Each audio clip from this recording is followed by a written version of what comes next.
se leyó una parábola en Lucas capítulo 3. Yo prediqué sobre esta parábola, pero con una perspectiva diferente completamente, primer domingo de enero del 2006. Yo vine a pasar aquí en 2005, en agosto, en 2006, o sea, como 5 meses después. Y hoy, 8 años después, quisiera predicar este pasaje otra vez. La palabra de Dios siempre tiene pasajes. En los mismos pasajes tienen un mensaje original, pero siempre son infinitas aplicaciones y luces. En aquella ocasión, en el pasaje yo expuse, lo pueden buscar en el internet, no sé si están los puntos o la grabación o los dos, pero expuse que el Señor, el dueño de la viña, era Cristo. Y lo expuse de esa manera tradicional, clásica, y que nosotros somos los que trabajamos y prediqué sobre la obra de gracia de un verdadero cristiano.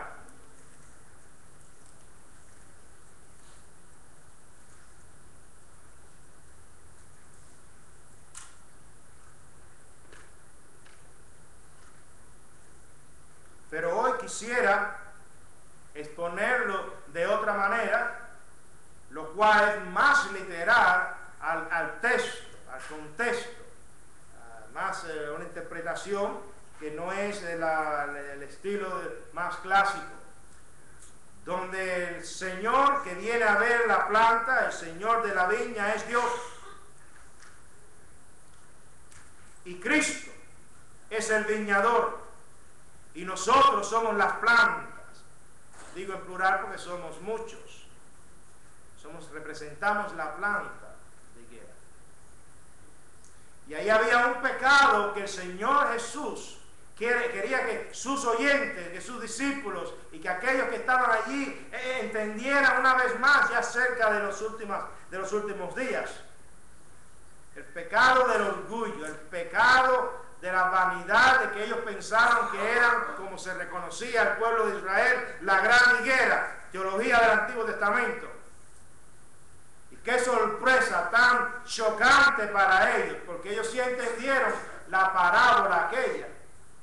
Sobre todo cuando vemos la historia que está antes de la parábola, porque el Señor, Lucas nos escribe lo que el Señor enseñó antes de la parábola. Y eso hay que verlo, mencionarlo para poder entender mejor la parábola. Y él habla sobre dos cosas, dos acontecimientos grandes. Uno fue la revuelta o algo que aplacó Pilatos, de lo cual no conocemos mucho en la historia. Bueno, no hay nada escrito sobre esto, excepto el documento de Lucas. Los historiadores de los primeros siglos no escribieron sobre esta historia, solo hay referencias, y lo más antiguo que hay es esto. Pero esto es un valor histórico. Lucas es un libro histórico.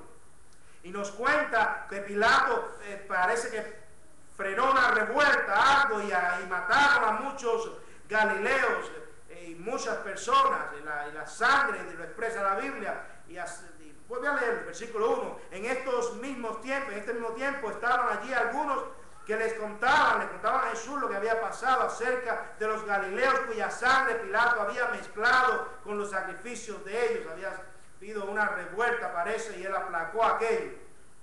Claro, había muchos tratando de rebelarse contra Israel. Pilato no iba a permitirlo. Y también entonces mencionaron otro ejemplo, pero ahora fue Cristo. Y Jesús sacó de ahí un mensaje, el cual fue el siguiente, versículo 2, respondió Jesús, les dijo: ¿pensáis que estos galileos, porque padecieron tales cosas, eran más pecadores que los demás galileos? Os digo, no antes, si no os arrepentís, todos pereceréis igualmente.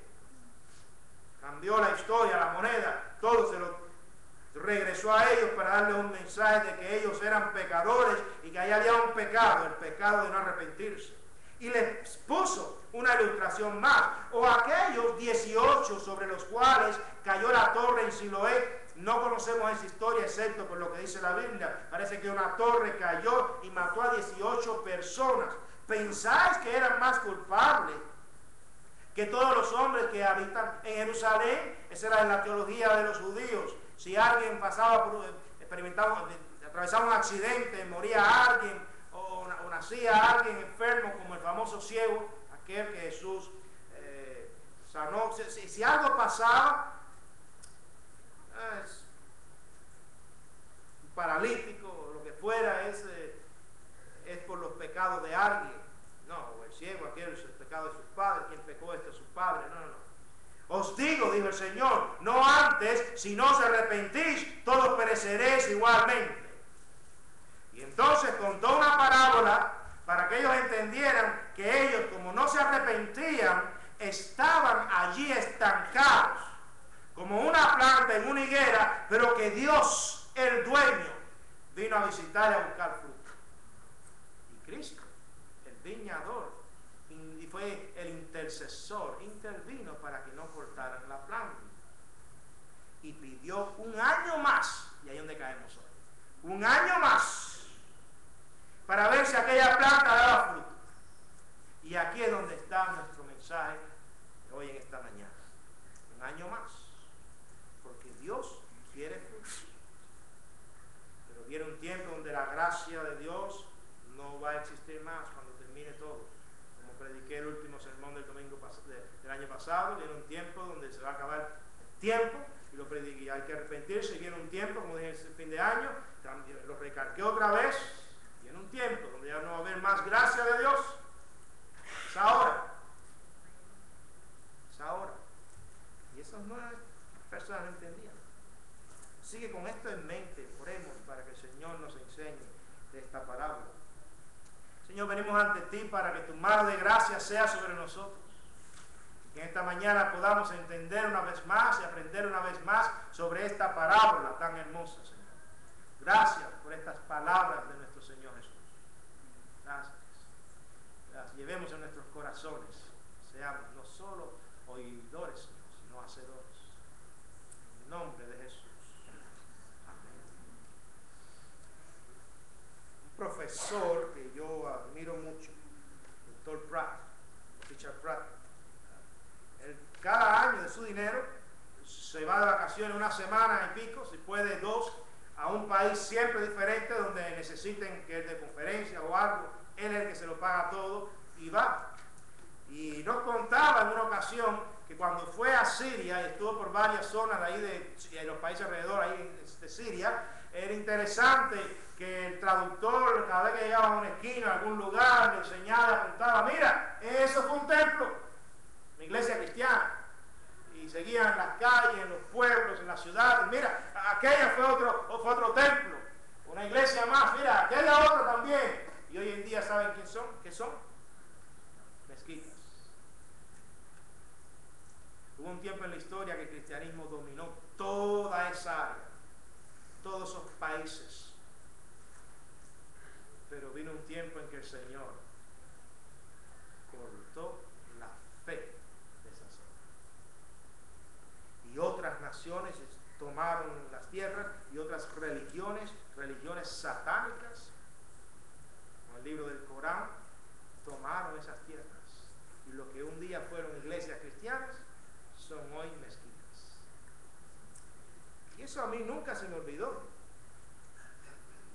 Siempre tengo esa historia, esa anécdota de ese pastor, de ese profesor en la mente, porque vienen tiempos donde si el pueblo de Dios no se despierta y no se arrepiente de estar a veces sin producir frutos, si los cristianos continúan como están en gran medida, en gran cantidad, sin producir frutos, viene el tiempo donde el Señor les va a cortar.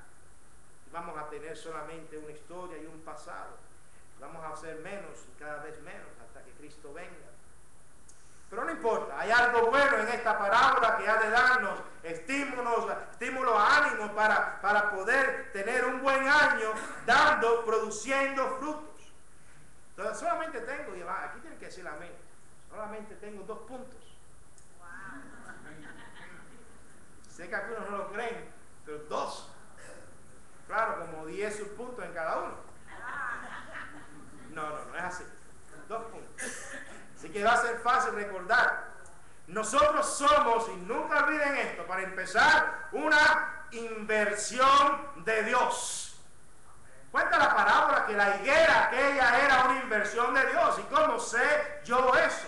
Porque dice la Biblia, vamos a la parábola, que aquel Señor llegó y sabemos que es el mismo Dios. Muchos dicen, no, eso tiene que ser Cristo. Bueno, hermanos, hay un gran grupo de comentaristas y de teólogos a través de los tiempos que dicen, no, ese Señor es Cristo, pero hay otro gran grupo del cual en verdad yo me uno a ellos, que dicen y decimos, no, ese es el mismo Dios.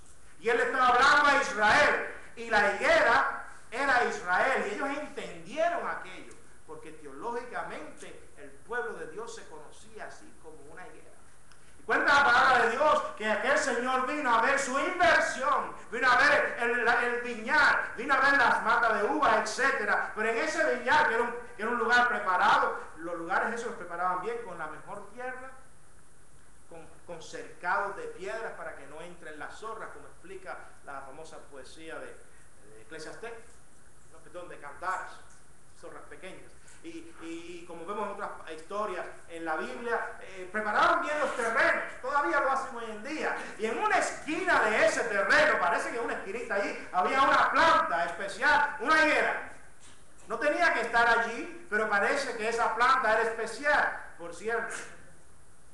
Esto lo entendieron aquella gente bien, porque el Señor podía haber utilizado otra planta.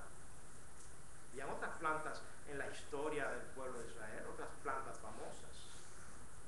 Podía haber utilizado, de hecho, la misma mata de uva, como lo hizo en muchos pasajes, pero no utilizó una higuera.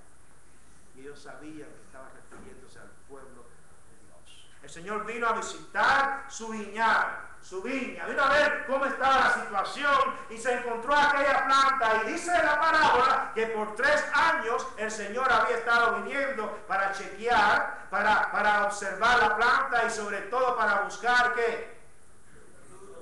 Fruto. Pero qué triste, porque no encontró por 3 años. Y aquí ya son, dice la palabra, 3 años que vengo buscando frutos en esta higuera y no lo hallo. Dios visita su higuera. Dios visita tu vida. Dios visita la iglesia. Dios visita los matrimonios. Dios visita las familias. Dios visita, Dios cambia, Dios llega a chequearlo de él. Pero se encuentra a veces que no hay.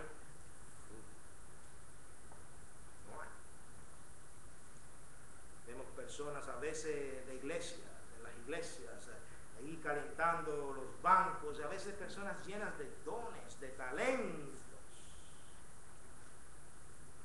Pero el talento de las quejas y las lamentaciones, si se le pudiera llamar talento,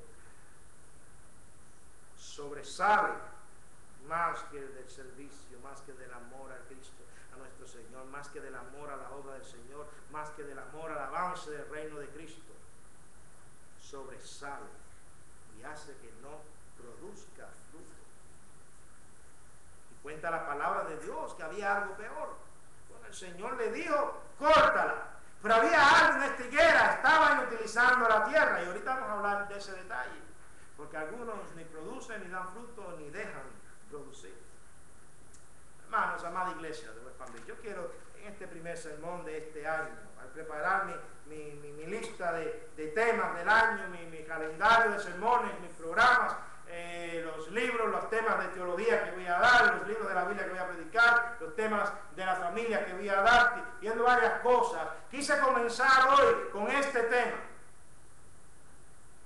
porque es un año nuevo, estamos comenzando, es el día 5, ¿verdad?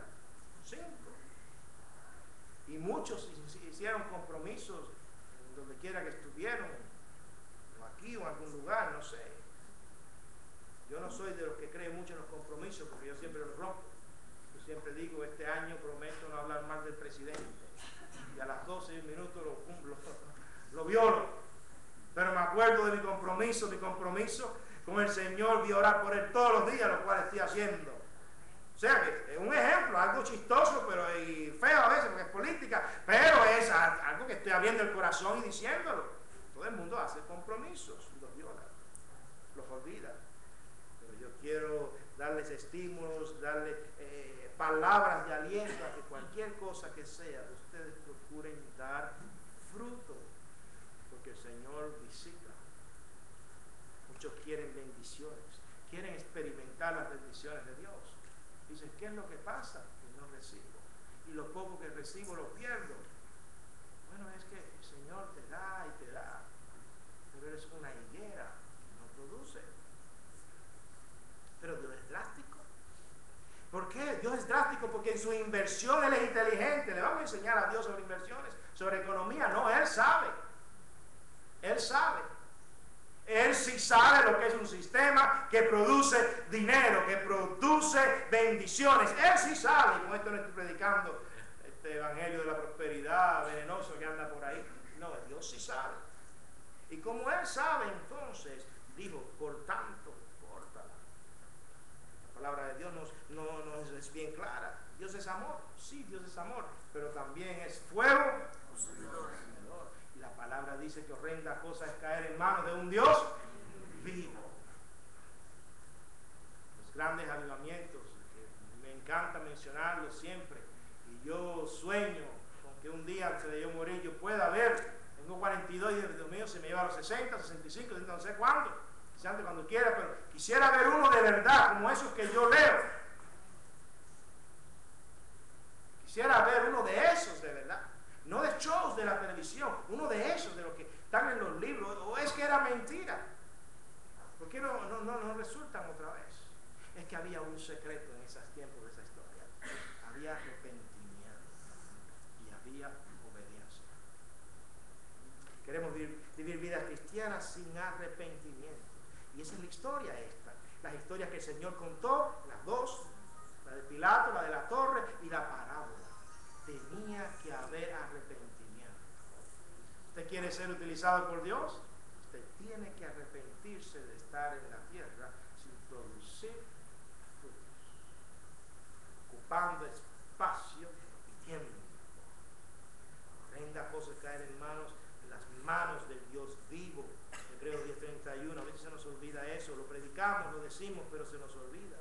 Pero si lo recordamos, sería bueno recordarlo de esta manera. El Señor llegó a visitar su viña allí, y allí llegó a aquel lugar donde tenía su higuera, una higuera selecta, y la vio que no había producido fruto. Después de haberla cuidado, visitado por 3 años, tratarla, trabajarla, tener un especialista, un viñador, que ahorita vamos a ver que es el mejor de todos, es el mismo Señor Jesucristo. Y no dio fruto. Pero hay algo más. Dice el pasaje que aquel inversionista, nuestro Dios, no solo vino a buscar fruto por 3 años seguidos, no solo decidió que la cortaran, sino que él planteó, dijo bien claro el por qué. ¿Por qué? Con una pregunta. ¿Por qué ha de inutilizar también la tierra? ¿Por qué? A veces ni Dios mismo entiende por qué inutilizamos la tierra. Yo no sé ustedes, pero este es un pasaje que da mucho peso. A mí como pastor, cuando yo lo leo, yo me pongo a estudiar, a veces meditar. Y anoche mismo estaba pensando en el pasaje este y dije, bueno, Señor, ¿seré yo el que inutiliza la tierra? A veces los pastores tenemos ese mal del complejo de culpa. No sé si por la mezcla de cosas, algunas cosas de psicología, que la deteste. El complejo de culpa. Y dice, bueno, será uno el que inutiliza la tierra y deja que la tierra no produzca. Seremos cada uno de nosotros que tenemos que ponernos seriamente con el Señor y decir, bueno, ¿dónde estoy yo? ¿Qué hago? ¿Produzco fruto? ¿O no produzco y tampoco dejo que otros produzcan? ¿O estoy en un cargo como un líder sin hacer nada allí? Mejor uno esté down, como dice en inglés, sale y que se ponga uno que trabaje. En esta congregación hay actualmente, son 36 líderes, miembros del concilio. Los principales de cada líder, de cada ministerio, son 21, aunque algunos son combinados, pero si se separan por detalle son 21. Que yo cuento limpieza, yo cuento todo. ¿Right? Más los ayudantes. Si usted suma todo eso, son 36 o 37. Ahora le estoy hablando a parece 36 o 37. Más o menos son los números que tenemos, ¿verdad, hermana Berta, la secretaria? 36, 37. Yo me pregunto ahora, si le estoy hablando a esos 36 o 37, me incluye a mí, ¿estamos produciendo frutos? Si no, ¿qué tal si uno se arrepiente y comienza en este año con la mentalidad, yo voy a producir frutos? Si soy maestro o maestra de escuela dominical, yo voy a producir frutos. Yo voy a llamar a mis alumnos, yo voy a poner el ejemplo, yo voy a estar a las 10 menos 5 de la mañana, yo voy a estar aquí y van a saber lo que es un maestro o una maestra en el nombre del Señor. Y si usted es cualquier cargo, un mujer, usted va a decir lo mismo. Y si usted trabaja en la alabanza, en la oración, usted va a decir, yo voy a ensayar, yo voy a aprenderme la música y esto va a ir hacia adelante. Y el pastor va a hacer lo mismo. También tiene que ser el primero en la lista y asegurarse, y esta es mi función, pues yo lo voy a hacer bien, lo voy a hacer mejor. Cada uno. Si usted no hace nada, pues arrepiéntase. Y si usted no es de ningún de esos líderes, pues no se ponga a mirar, porque usted entonces tiene mucho más que arrepentirse, porque usted no está haciendo nada de nada. Si usted visita la iglesia de un domingo a un mes a mes, cada 15 días, cada 20 días, arrepiéntase. La iglesia está estancada, no crece, y usted asiste siempre, no solo el domingo, pues, ¿qué espera usted? No sé ustedes, hermanos, pero al meditar sobre esta parábola, muchas cosas me venían a la mente. Hay jóvenes que no dan fruto y no dejan que sus padres tampoco den fruto para Dios. Los tales inutilizan la tierra. Hay padres que no dan frutos y tampoco dejan que sus hijos den frutos, los cuales inutilizan la tierra. Hay esposos y esposas que no dan frutos cristianos como han de darlos y tampoco dejan que sus esposos y esposas den frutos. Díganme, esposas, ¿ustedes no están contentas cuando ven a sus esposos que quieren venir a la iglesia a una actividad? ¿Están contentas con eso y orgullosas o no? Ahí sí, más o menos. ¿Sí o no? ¿O prefieren que sea un borracho y que en vez de buscar flores o comprarle postales, también me hagan la oreja cuando no hago eso? Si usted no hace eso, ¿qué prefiere? O que coja su dinero, como una familia que conocimos, mi mamá y yo, en donde trabajamos en una ocasión, donde el esposo se vestía cada día para ir a trabajar, cuando en verdad estaba de vacaciones. Y su esposa no lo sabía. Pobre hombre murió después de un accidente. ¿Pero qué historia? 15 días de vacaciones. Su esposa no lo sabía. ¿Ustedes se imaginan eso? Eso parece de comedia, de película. Esposos y esposas que no utilizan la tierra. Hay padres que no utilizan la tierra, madres también. Yo me maravillo al ver cuántos hijos no vienen a Cristo por culpa de sus padres y de sus abuelos. Ay, no, mi niño, mi niña tiene que descansar. Trabaja duro. No puedo invitarle a la iglesia porque tiene tanto que hacer. ¿Cómo que no? Moléstele. Mira, no porque está aquí, pero mi mamá me pregunta cantidad de veces sobre la lectura bíblica. Y tengo 42 años, soy pastor. No tiene que ser humilde. Me pregunta de muchas cosas. ¿Y cuán corto prediqué o cuán largo? No, la pregunta es, ¿cuán largo prediqué? Y yo la fastidio, me se ríe de eso. Y déjenme decirles, dejamos a los demás crecer en la gracia, a veces nosotros no lo hacemos. Pero hay buenas noticias, hay buenas noticias. Hay un intercesor, hay un viñador extraordinario, fuera de lo común, que tiene la paciencia que no tiene nadie. Su nombre es Jesús. Dice el pasaje, él entonces respondió y le dijo, Señor. Muchos dicen, bueno, no puede ser el Señor el viñador, porque él le dice Señor. Bueno, en el pasaje, en el Antiguo Testamento, cuando el diablo está peleando con los ángeles, hay una ocasión donde el ángel Miguel, no, Ángel, bueno, le dice al diablo que el Señor le reprenda, pero refiriéndose persona divina, le dijo el Señor, se dice, que el Señor te reprenda. La Trinidad está en la Biblia en todos lados, donde menos nos imaginamos. La apariencia de Dios tomando forma de algo para que le entendamos, está en muchas cosas. Apareció una salsa. Y aquí yo veo a Cristo delante del Señor que viene a visitar su inversión, y a Cristo intercediendo. ¿Quién le dice? Señor, déjala todavía este año hasta que yo cae alrededor de ella y la abone. Y si diere fruto, bien, y si no, la cortarás después. Unas cuantas cosas hermosas en esta expresión, en estas palabras de nuestro Señor. Cristo estaba hablando de Él mismo. Probablemente aquella gente no captaron eso. Probablemente los mismos apóstoles no lo captaron hasta años después. Ni siquiera después de la resurrección, ni siquiera en los primeros años de la vida de la iglesia de Jesucristo. Pero se dieron cuenta después con el tiempo. Él estaba hablando de Él mismo. Cristo en su gracia, número 1, es paciente. Señor, déjala todavía este año, un año más, este año. El Señor es paciente. Esa es la gracia de Cristo. Esa es la gracia de Dios. Esa es la doctrina de la gracia. Bueno, parte de la gran doctrina de la gracia, que Él es paciente. Nosotros a veces queremos saltar y explotar como jueces, pero Dios es paciente. El juez verdadero, el mero, es paciente. Y Cristo pidió por un año más para trabajar. Y aquí hay mucho para usted y para mí. El Señor quiere trabajar con usted. Él quiere seguir trabajando con usted, con cada uno de nosotros. Y eso es bueno.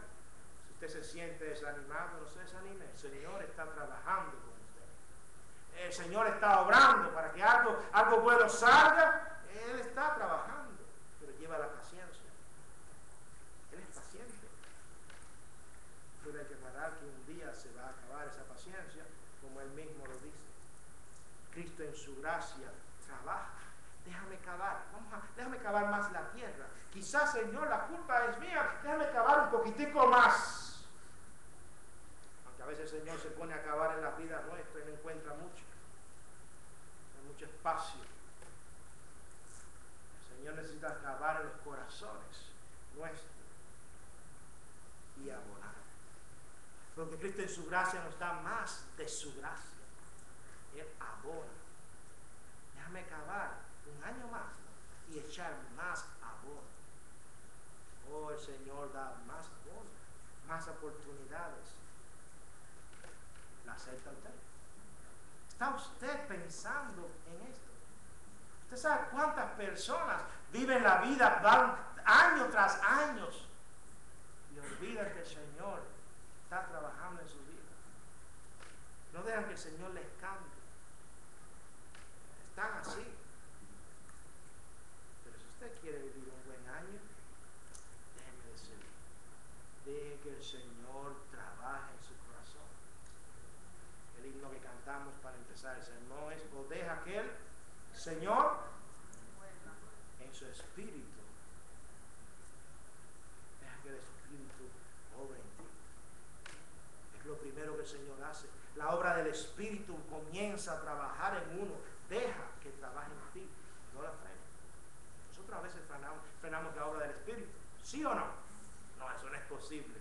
Y lo dice la Biblia: no entristezcáis ¿a quién? Es posible. Muchos lo hacen, muchos lo hacemos a veces. A veces detenemos tiempo de la oración y pensamos y nos burlamos de la oración. Sin querer, pensamos que creemos en la oración, pero vivimos como si no creyéramos en la oración. Siempre recordamos los grandes hombres y mujeres de Dios, famoso William Carey, orando allá en la India. Por 7 años estuvo orando, cuánta paciencia, hasta que finalmente ganó a alguien, a uno, para Cristo, y lo demás fue historia. Vinieron miles y miles, y muchos misioneros como respuesta a la oración. recordamos a Ruth Graham y Billy Graham con el famoso hijo de ellos, Billy Franklin, apartado en las pandillas de motocicletas, apartado, su padre en campañas evangelísticas por todo el mundo y el hijo destruyendo todo el mundo aquí en los Estados Unidos, de arresto en arresto, de pandilla en pandilla y con droga. Pero el Señor, cuando ella se arrodilló, comenzó a orar y orar, y el Señor respondió. Por cierto, eso es el otro, un nieto de ellos que yo conozco, el pastor, se graduó conmigo, el pastor ahora de estaba James Kennedy, ¿cómo se llama la iglesia de Fort Lauderdale? Courage, gracias, era el pastor ahí ahora, un muchacho muy, muy cómico, gracioso, simpático, bien, a veces cuando uno lo escucha se ríe de las cosas, ocurrencias que tiene. Él estuvo tan apartado a los 16, 17 años que sus padres, la otra hija de Billy Graham, lo botó de la casa con la policía y no le permitió ni arrimarse a la casa por mucho tiempo, y estuvo apartado por muchos años hasta que el Señor tocó su corazón. Pero a la misma vez estuvieron orando y orando, y Dios le respondió a la oración. Dios lo salvó, su gracia lo alcanzó. Podemos recordar los grandes hombres de Dios como George Muller, el famoso hombre de Inglaterra, y los orfanatos, el orfanatorio aquel en Bristol, bien grande, famoso, lleno de niños.